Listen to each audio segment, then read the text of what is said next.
not be related to production, supply, distribution, storage, acquisition, or control of goods or the provisions of services, plus that this agreement should not cause appreciable adverse effect on the competition within India.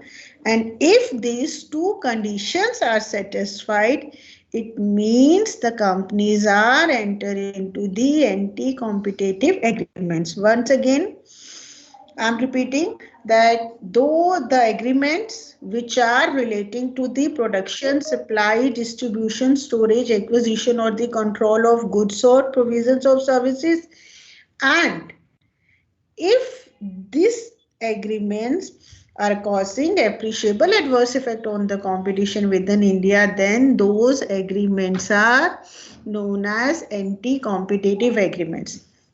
Now, from this part that the agreement relating to the production, supply, etc. of goods and the provision of services, from this sentence we can infer that this Competition Act is applicable to both, that is over the goods as well as over the services.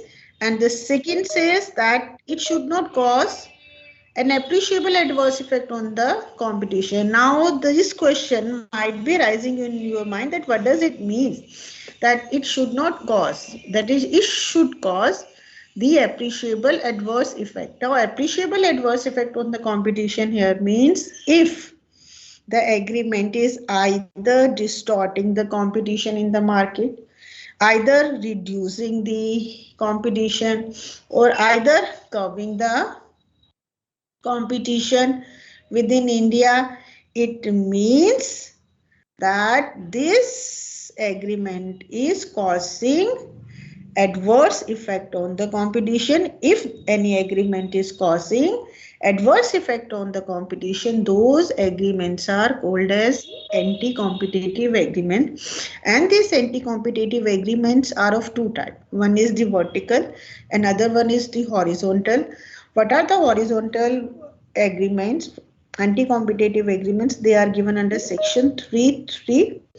And what are the vertical agreements? They are given under section 3.4. We will discuss later on that in detail, that what are these horizontal anti-competitive agreements and the vertical anti-competitive agreements. Now again, I'm getting back to section 3.1. Now we can say there are the two ingredients of an anti-competitive agreements that we have discussed.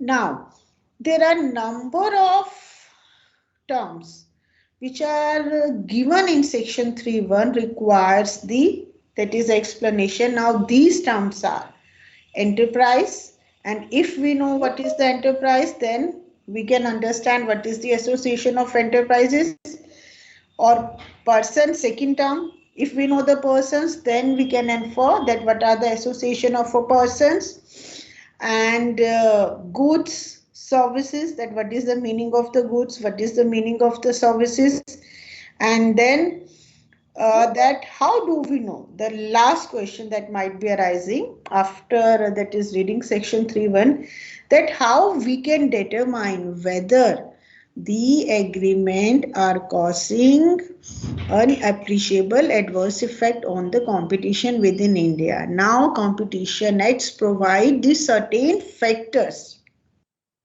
that after considering those factors, the CCI can come to the conclusion whether these agreements are causing adverse effect on the competition or not. Now these factors are given under section 93. And before discussing these terms, let's see that what are the different factors which are given under section 19.3 which are to be taken into consideration for deciding whether an agreement is causing appreciable adverse effect on the competition or not. Now I have just told you, I think the screen is visible. Now the factors are before you, that these are the 6 factors which are to be taken into consideration by the Commission while deciding whether an agreement is having adverse effect on the competition or not. Now let us see what are these factors. The first factor, if the agreement stops a new company to enter into the market. Second, if the agreement, that is if the agreement, because of that agreements, the companies which are already in the market have to leave that market. And third, if it is stopping the competition. Fourth, that whether this agreement is in the interest of the consumers or not, whether this agreement is causing any kind of improvement in production or the distribution of goods or the services, or whether this agreement is promoting technical, whether there is a promotion of any technical and scientific knowledge, or is there any economic development. And these are factors are to be taken into consideration. Of course, if the presence of if the CCI finds that the first three factors are present, that in that case the CCI would decide yes, that it is causing the appreciable adverse effect on the competition. And the rest three, regarding the last three factors, if all these factors, if the CCI finds that yes, these are the factors which are, that is relating to these anti-competitive agreements, then the CCI may decide, okay, this is not causing the appreciable adverse effect on the competition, and it is beneficial to the consumer, improving the production or distribution of goods, or promoting the technical or scientific knowledge. And it is also develop, because of this it is causing the economic development. In that case the CCI may decide otherwise, that these are not causing the appreciable adverse effect on the competition, or in the simple ways that these are not distorting, curbing or reducing the competition within India. Now I come to the different terms which are to be discussed, which are given in the section 3.1. The first one is the enterprise.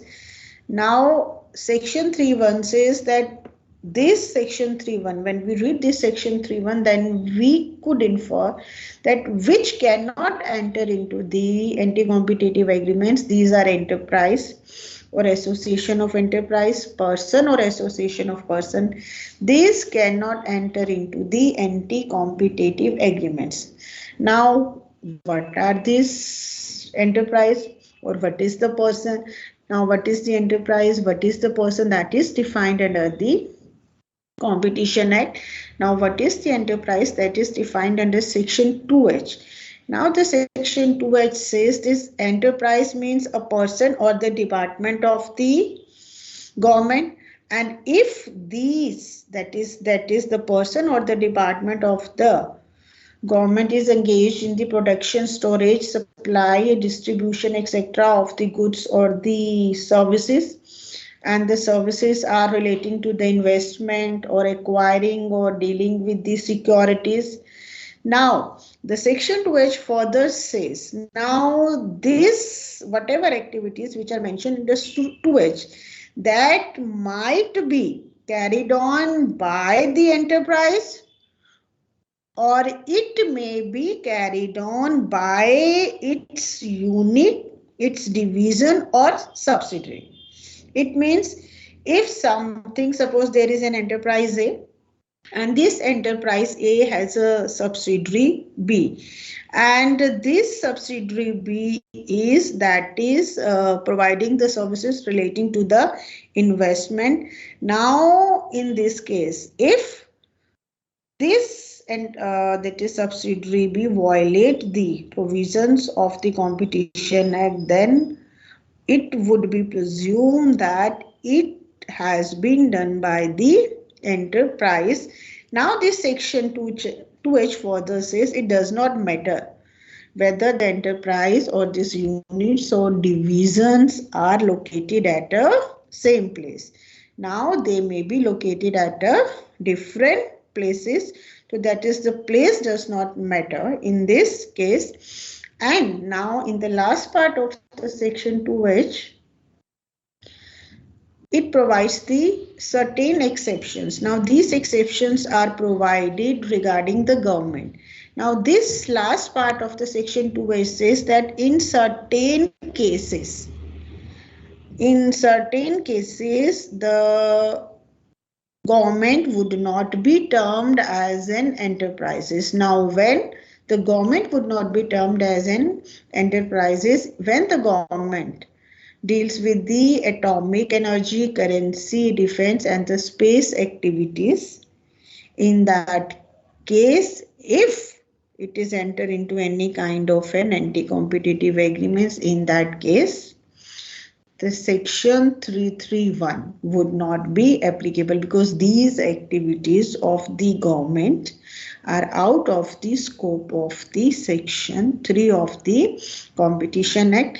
Now this section 2H further says that unit or division means maybe a plant or factory established by the enterprise or any branch office established by a company for providing its services. So I think now you can understand that what is the meant by the enterprise. Enterprise means a person or the department of government which are performing any of the activity which is given under section 2H. That is called the enterprise. Now, the next question, what is meant by the person? Generally, we say the person means an individual, but this is not so.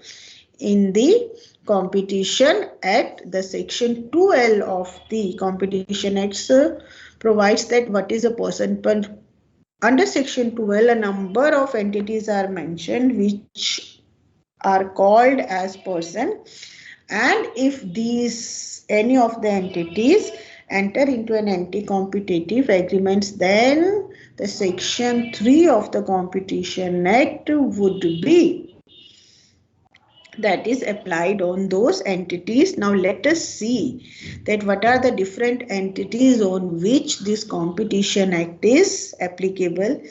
Person, as we know, the person means an individual, and besides individual and Hindu undivided families also is subject to this Competition Act. A company, a firm, an association of a person, any corporation, whether it is established under central, state or provincial act, or any government company, any body corporate.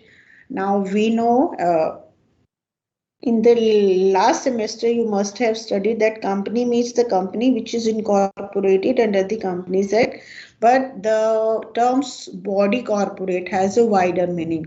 Now this term body corporate includes in itself the company which is incorporated under the Companies Act and the company which is established under the act of any other company.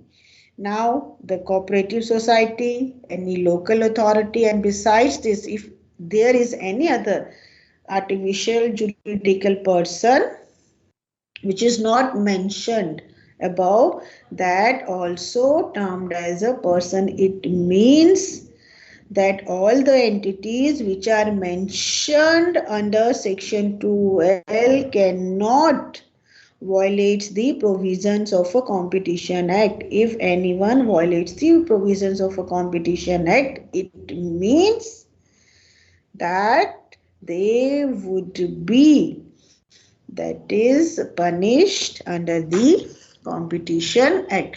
So it means we generally say that Competition Act, if a companies enter into any anti-competitive practices, then only they can be booked under the Competition Act, but this is not so.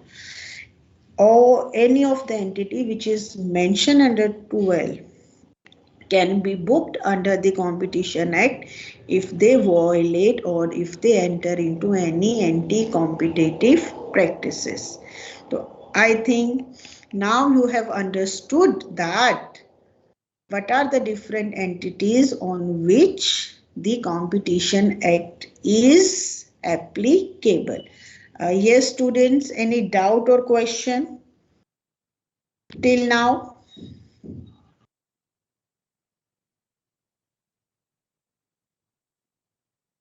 Okay,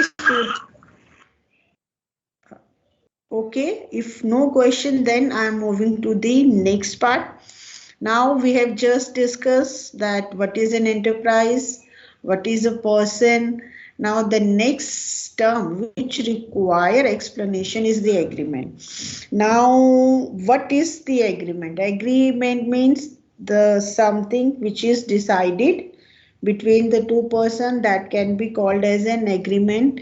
Now the wider meaning of this term agreement is given under the Competition Act, and let us see how the wider meaning has been given to this term agreement. Now the term agreement is defined under section 2B of the Competition Act. Now let us see how it is given. Now the section 2B says that agreements terms include in itself any arrangement or understanding or action in concert.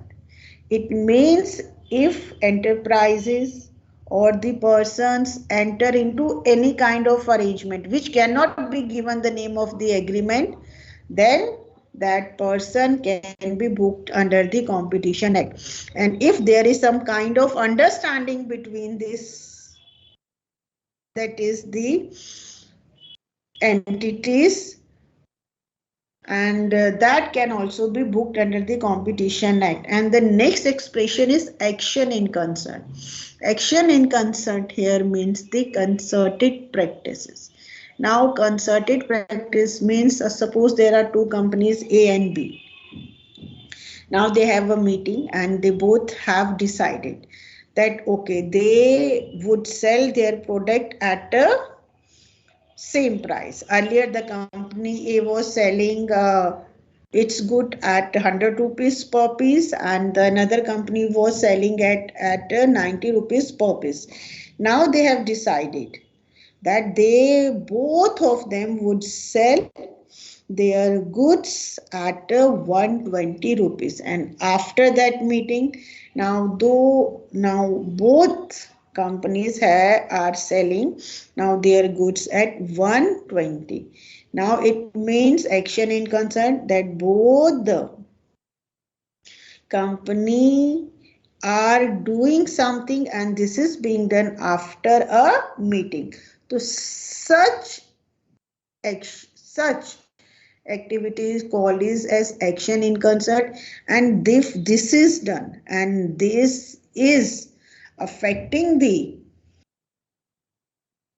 competition within India, even this action, this task, this act performed by these two companies would be subject to the Competition Act. So that's why a wider meaning has been given to this term agreement. And the section 2B further says that it is not necessary that this arrangement or an understanding must be in writing or the parties must intend to get enforced this that is the arrangement and understanding.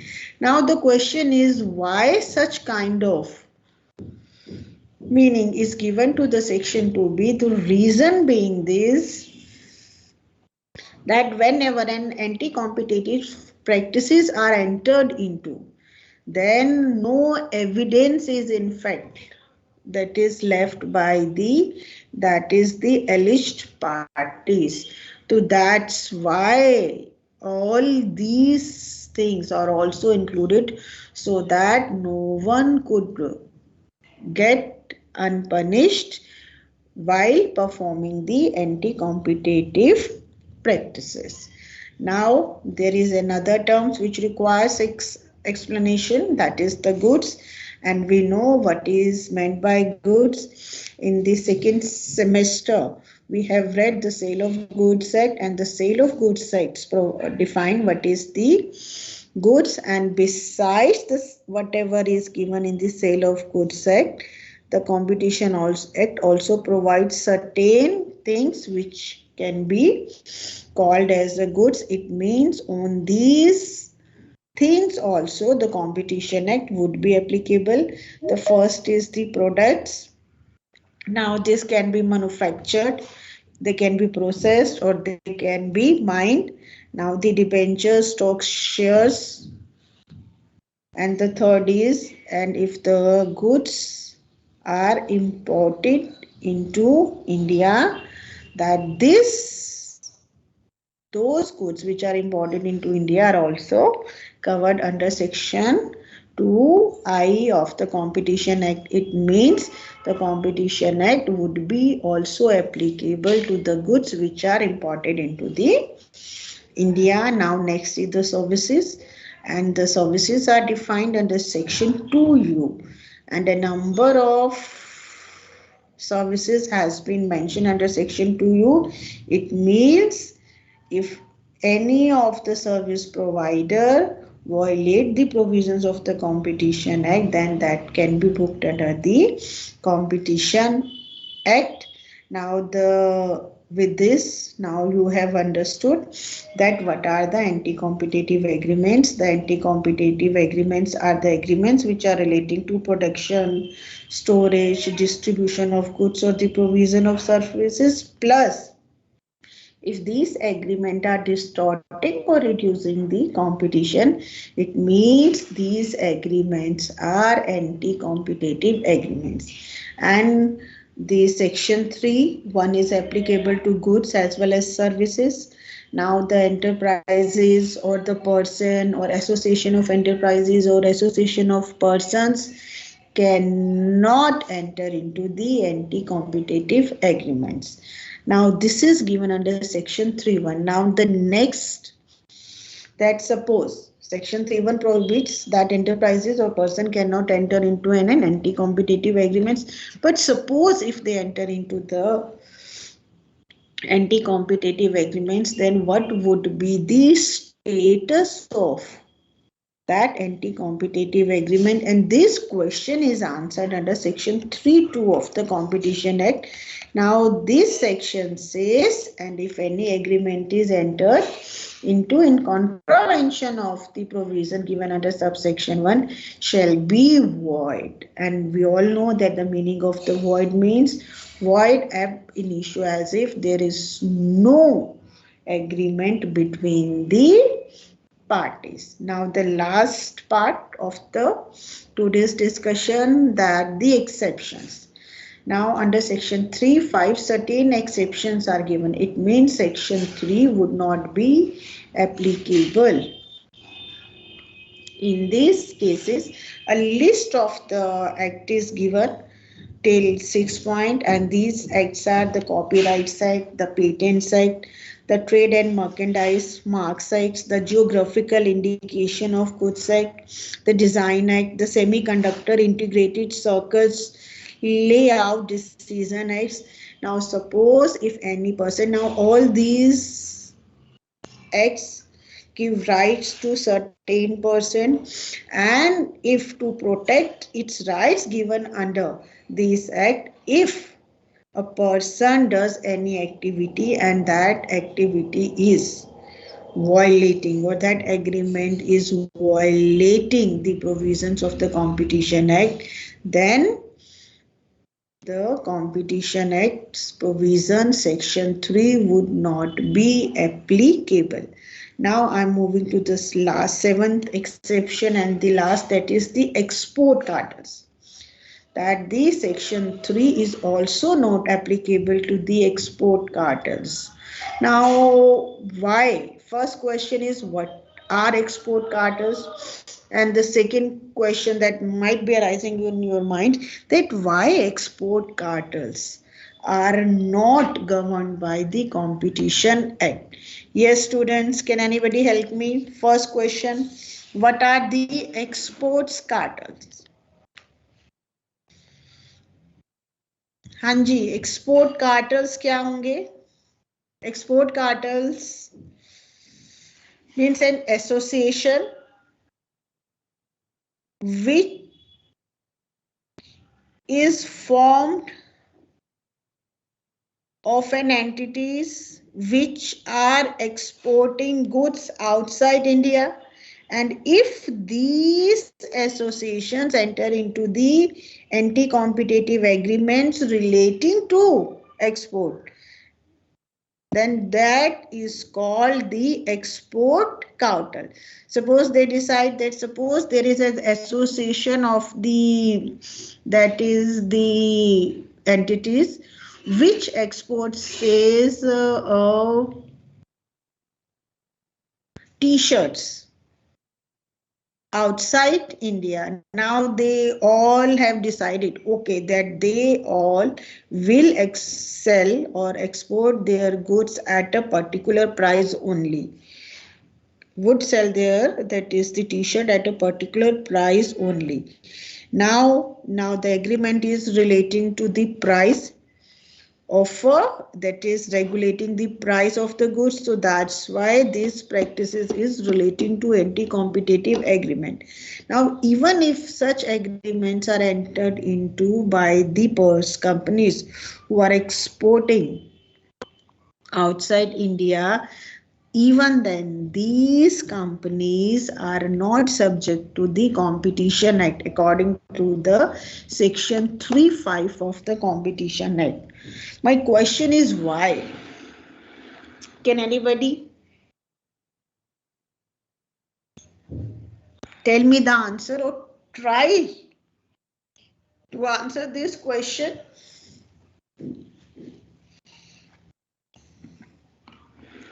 I'm waiting.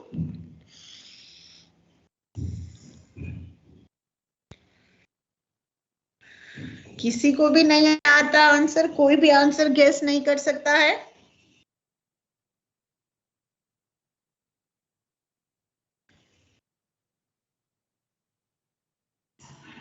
I'm waiting. किससे answer पूछा जाए? Competitive agreements are entered into between the company who are exporting goods outside India. In that case, can you guess the place where this competition would be affected? ये जो agreement enter हुआ है उसका effect कहाँ होगा? India पे होगा या इंडिया से बाहर होगा?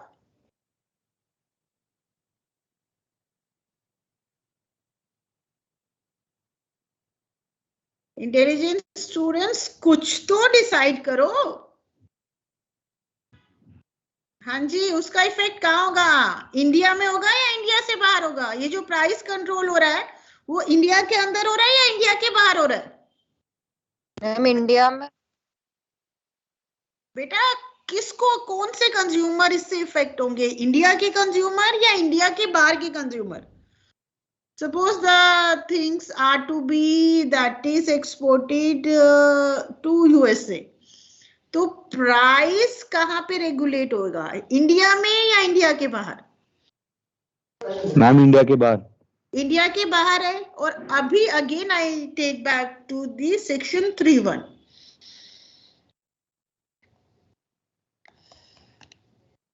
Now the section 3(1) says, see here, it would affect the competition within India.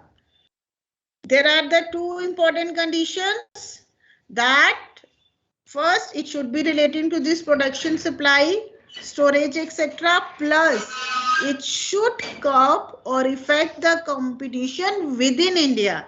Now these exporter cartels are affecting the competition outside India. Now in this particular case in USA, so therefore the Competition Act, that is section 3, is not applicable to the export cartels. I think students, now you have understood that the Competition Act, that the CCI has the jurisdiction only when if any anti-competitive practicing is affecting the competition within India. If any anti-competitive practice is not affecting the competition within India, that is, in that case, the CCI has no jurisdiction. And when we discuss the extra territorial jurisdiction, then we also discuss that suppose if any activity happens outside India, but if that activity affecting the competition within India, in that case, the CCI has jurisdiction over that activity also, which is the basis of the giving extraterritorial jurisdiction to the CCI. I hope you all have understood now that why that the section 3 is not applicable to the, that is the association of the entities which are exporting goods outside India. And with this we have completed that is the general rules which are provided under the section 3 regarding the anti-competitive agreements, and tomorrow I'll take up the section 3.3 which provides for the horizontal agreements. And if there is any question and doubt, please, I'm waiting for that.